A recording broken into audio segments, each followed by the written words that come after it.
ceux qui t'attirent, tu fais du bien, tu te bats à plaire aux hommes, mais en retour, c'est la honte. Les étoiles errantes. Alléluia. Amen. Nous allons lire Matthieu, chapitre... Oui, le chapitre 9. Le chapitre 2, verset 9.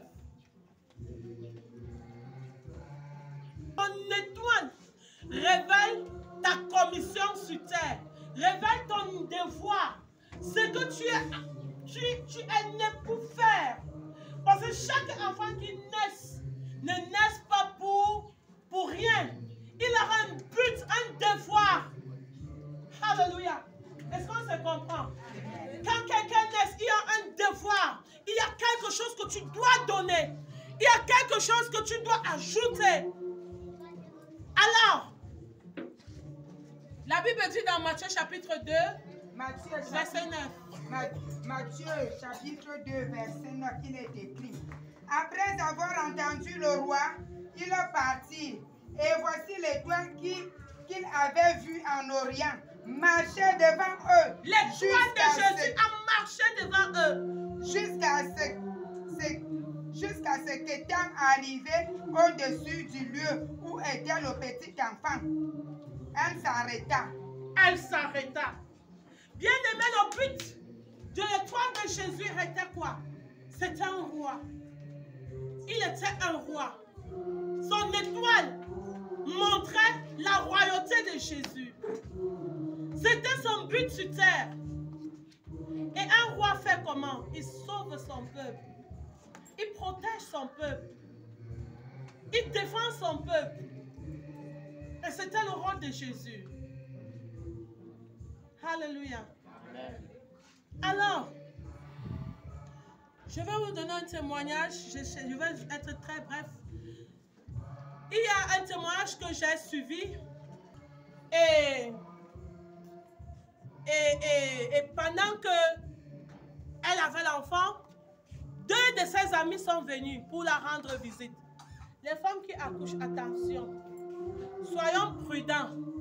C'est pas tout le monde, quand tu accouches, tout le monde vient, tu tends l'enfant. Tout le monde vient, tu donnes l'enfant. Non. Je me rappelle quand j'ai accouché ma deuxième fille, mes voisines se sont fâchées avec moi. Si naïve et jeune que j'étais, j'avais fait son berceau. C'était là. Quand tu venais, je dis que voici le bébé. Je ne te donne pas le bébé. Le berceau est au salon. Tu viens là, tu regardes l'enfant. Tu peux être resté là même 1 heure, 2 heures. Tu crois que je te donne l'enfant? Jamais. Je ne te donne pas mon enfant. Tu ne portes pas mon enfant. Tu ne portes par rapport à quoi? Tu es venu voir le bébé, non? Vois le bébé.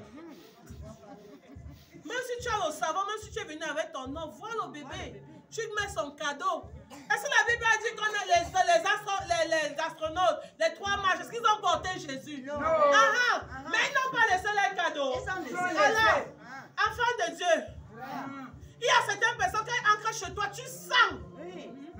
Lis l'atmosphère, tu sens que ici, non. C'est vrai que quelqu'un m'avait fait ça. Et cette personne avait fait ça consciemment, mais ça m'avait énervé. Je suis partie rendre visite à une de mes soeurs. La femme d'un homme de Dieu. Et je suis restée là-bas, il me donne mon bébé pour porter. Et je suis restée. Je dis que la femme, si elle croit que j'ai une mauvaise intention. Sans oublier que c'est la même chose que je fais aussi. Tu viens, tu rentres au bébé. Si mon esprit ne dit pas, il dit même que le bébé dort. Non. Alléluia. Le témoignage dit que quand sa femme a accouché, elle avait le bébé. 2 de ses amis sont venus pour lui rendre visite. Et quand elle a dit, bon, je me lave, puisque l'enfant pleurait tellement, je ne vais pas me laver, c'est bien comme vous êtes venus. Et pendant qu'elle a donné le bébé, pendant qu'elle s'est lavée, elle comprend comment le bébé pleure. Elle dit, mais qu'est-ce qui ne va pas? Quand elle est entrée, elle comprend comment les 2 femmes là discutent. Non, je ne veux pas. Non, comment tu peux prendre 5, tu me donnes 2. Non, donne-moi au moins 3. Hey. Elle écoute encore, ça ne comprend, elle ne comprend pas.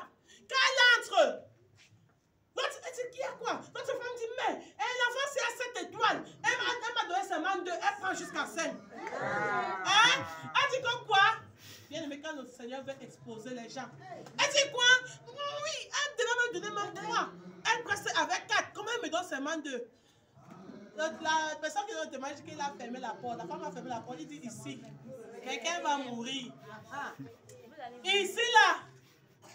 Dans le body go fort. L'étoile. L'enfant. De qui? 3, 2.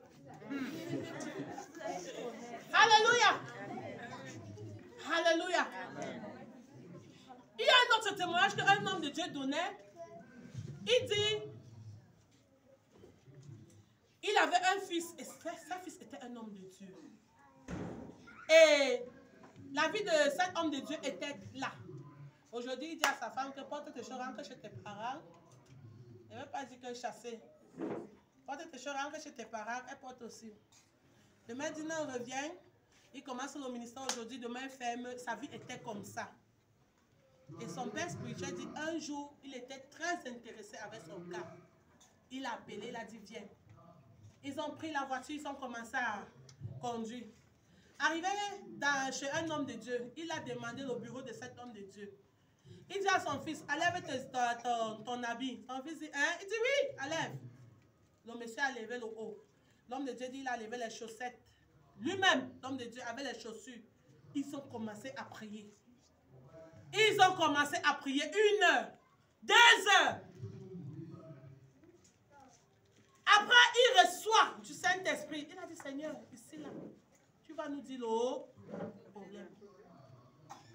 Et quand le Seigneur lui dit, la personne qui avait pris son placenta, on appelle ça quoi? Placenta. Oui, son placenta. La personne qui avait pris son placenta, il demande au Seigneur, mais qu'est-ce qui ne va pas avec le placenta? C'est comme ça qu'il appelle la mère de l'homme de Dieu. Et l'homme de Dieu, quand il appelle la mère, il dit, oh, la grand-mère, elle était vieille. Parce que c'était, oh, ça a duré, ça a duré. On dit, qui t'avait accompagné à coucher? Oh, ça a duré, homme de Dieu, ça a duré. C'est là où la mère dit, bon, attends, je vais vous appeler. 30 minutes après, la maman appelle en pleurant. La petite sœur, dans la tante de la maman, la grand-mère était déjà morte. Elle dit, le jour qu'on a accouché ces messieurs, sa soeur est venue avec un plastique. Et elle a enlevé ce qui était dans le plastique. Elle l'a mis au feu. Okay. Elle l'a préparé. Et elle a mangé. Enfants de Dieu, nous sommes dans une église de délivrance. Alors je veux te dire, si tu veux blaguer, je dis, la Bible dit, quand tu donnes ta vie au Seigneur, toutes les choses sont passées, les choses anciennes sont nouvelles. Il y a les choses que tu dois faire. Il y a des liens que tu dois briser. Amen. Il y a des liens que tu dois briser, enfant de Dieu. Si tu te couches, l'ennemi va jouer avec toi, jouer avec toi, jouer avec toi et jouer avec toi. Alléluia. Amen. Il y a certaines personnes que du début de leur vie jusqu'à la fin, la souffrance. La personne, j'ai une soeur, on a perdu une soeur. J'ai compris la nouvelle un peu tard, on l'avait enterrée. Et quand j'ai suivi la nouvelle, j'ai pleuré. Et je disais au Seigneur, Seigneur, rien que la souffrance. Cette femme a souffert. Dès l'enfance, elle a souffert. Elle a trouvé même un homme. Elle a souffert avec l'homme. Quand l'homme a eu le matricule, un enseignant, on l'a fêté, ça n'a pas fait 1 an, il est mort. Elle a souffert, elle a souffert, elle a souffert jusqu'à elle est morte. Et quand j'ai commencé à penser à cette soeur, j'ai dit, Seigneur, moi, je ne vais pas souffrir jusqu'à ma mort. Je ne vais pas souffrir. Alléluia. Amen. La Bible dit quoi? On peut périr, il faut de connaissance. Il faut de connaissance. Alléluia. Amen. Daniel chapitre 4, verset 3.